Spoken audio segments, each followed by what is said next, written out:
kemarin Barreskrim itu sudah menyelidiki puluhan orang tadi dan sudah mengunjungi tempat-tempat yang Pak Jokowi itu bersekolah SMA dan juga tempat kuliah. Ya barusan yang punya desa KKN bantah nggak ada KKN di sana juga.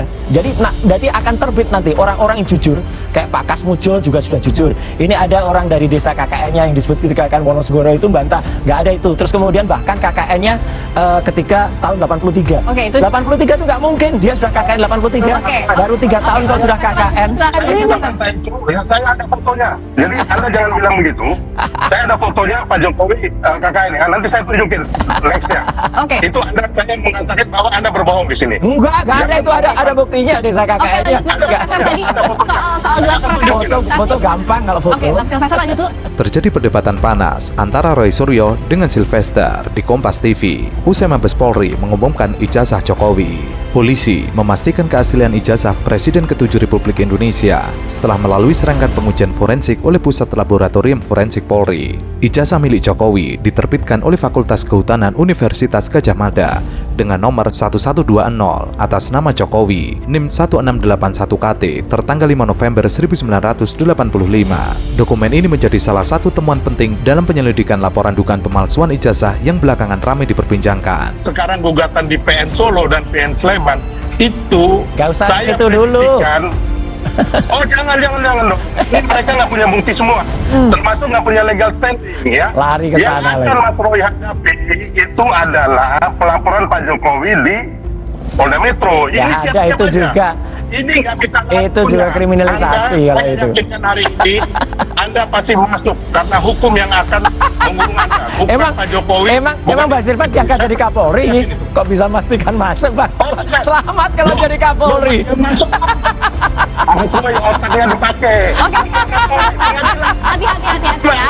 Kata-katanya hati-hati, jangan sampai keluarin kata-kata emosi ya, Bang Sylvester sama Mas Roy ya. Soalnya Enggak, kita sih cool banget. Makanya dia ngomong otak, jangan ngomong otak.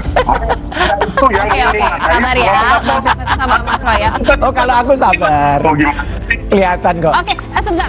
Hasil uji laboratorium memperlihatkan bahwa ijazah Jokowi dicetak menggunakan bahan kertas dan teknik cetak yang sama dengan ijazah rekan-rekannya di tahun yang sama.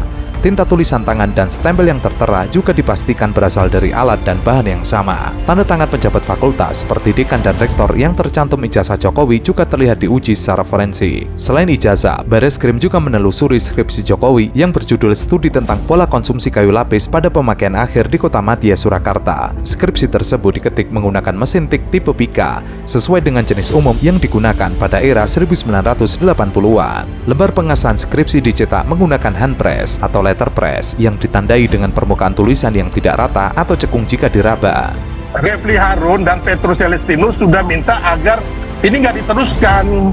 Itu kan udah ngaco Mas Roy. Jadi menurut saya benar ketika itu. Anda berapi-api menghancurkan karakter orang ya kan, ya mendiskreditkan Pak Jokowi ya yang tidak, sorry, Anda ini kan nggak punya bukti. Anda ini sangat konyol don kawan-kawan. Enggak lah. Konyol dan Ada lah, semua ada lah. Sabar dulu.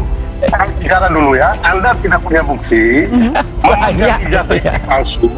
Kapan dipalsukan? Siapa yang memalsukan? Caranya Tapi nggak sesimple itulah. Cara teknologi itu tidak sesimple itu. Ini Mas Roy, saya kalau melaporkan orang paling tidak saya udah tahu orang ini kena pasal perdata atau pidana ya kan dengan barang bukti yang punya. Ini Anda nih sama sekali nol loh. Oh enggak. Bang Sylvester anggapnya Bang Sylvester bahwa Mas Roy CS ini nggak punya bukti, tapi menurutnya ijazah palsu. Nggak punya sama sekali. Sampai saat ini saya harus mengatakan ya.